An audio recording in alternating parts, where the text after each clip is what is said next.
Hello students. और कैसे हैं आप सब। आज हम पढ़ेंगे chapter 1 matter in our surroundings. What is matter. हमारे चारों तरफ क्या है। Everything in this universe is made up of material which scientist have named matter. अगर हम देखते हैं कोई बॉल है, चेयर है, टेबल है, क्लाउड्स हैं, बर्ड्स है, ये सब क्या है, मैटर से बने हुए हैं। तो what is the definition of matter. Matter is defined as the chemical stuff of which the things are made. Matter occupies space and has mass. कोई भी चीज़ जिसमें मास है और जो स्पेस ऑक्यूपाई कर रहा है उसको हम क्या बोलते हैं, matter. Early Indian philosopher classified matter in the form of 5 basic elements, the पंच तत्व। वो बिलीव करते थे कि जो पूरे यूनिवर्स में चाहे कोई लिविंग थिंग हो या नॉन लिविंग, वो सारी चीज़ें 5 तत्वों से मिलकर बनी है, पंच तत्व।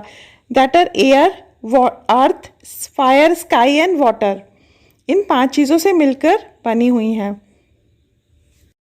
Modern day scientist have evolved 2 types of classification of matter based on their physical properties and chemical nature. Physical nature of matter. Matter is made up of particles. This can be understood by an activity. Take about 40 ml of water in a clean beaker. Mark the level of water in the beaker. Now add some sugar or salt in the water and mark again. The level of water in the beaker has risen. Now stir water well with a glass rod and wait for a few minutes.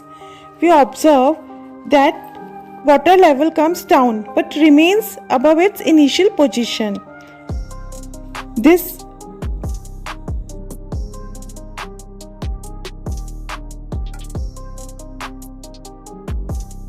shows that sugar or salt particle occupies a space between the water molecules.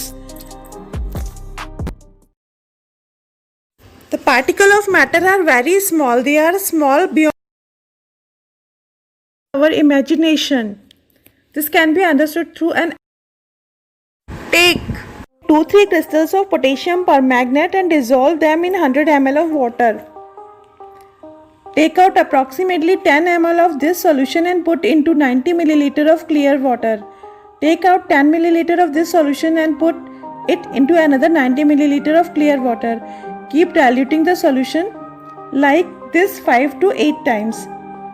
Is the water still colored? You can see here the color of potassium permanganate can be। हम देख रहे हैं कि potassium permanganate water को purple colour देता है। जैसे जैसे हम इसकी थोड़ी सी क्वांटिटी नेक्स्ट बीकर में डालते हैं इन 90 ml ऑफ वाटर, तो हम देखते हैं अभी भी इसका कलर आ रहा है। फिर नेक्स्ट बीकर में डालने पे कलर थोड़ा लाइट होता जा रहा है, but still it is showing its colour of potassium permanganate. तो इस एक्सपेरिमेंट से ये शो होता है कि few crystals of potassium permanganate can colour a large volume of water.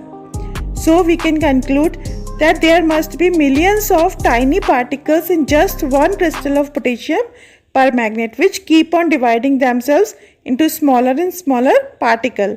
इसी वजह से हर एक वाटर सॉल्यूशन में हम उसका थोड़ा सा कलर देख रहे हैं। Particle of matter have a space between them. This can be understood through activities. Activities में अभी हमने पढ़ा कि अगर हम वाटर में शुगर या सॉल्ट को डिज़ोल्व करते हैं तो वो अच्छे से यूनिफॉर्मली डिस्ट्रीब्यूट हो जाता है, सॉल्ट और शुगर। ऐसा क्यों होता है? क्योंकि वाटर मॉलिक्यूल्स के बीच में स्पेस होता है जिसमें शुगर के या सॉल्ट के मॉलिक्यूल प्रॉपरली डिस्ट्रीब्यूट हो जाते हैं और वो यूनिफॉर्म सॉल्यूशन बनाते हैं।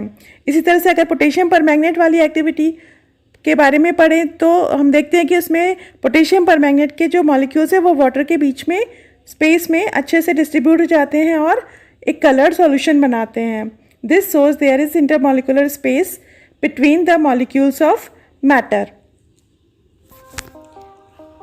Particles of matter are continuously moving. That is, these particles have speed and possess kinetic energy. कोई भी पार्टिकल जो मूव करता है उसमें काइनेटिक एनर्जी होती है।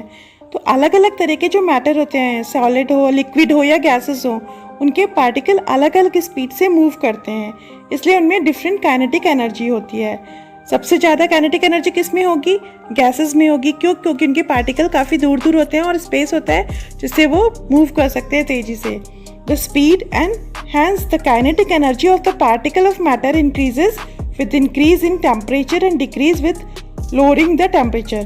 कहने का मतलब किसी भी पार्टिकल की जो काइनेटिक एनर्जी है वो कैसे टेम्परेचर पर डिपेंड करती है। अगर टेम्परेचर बढ़ाते हैं तो उसकी काइनेटिक एनर्जी बढ़ती है।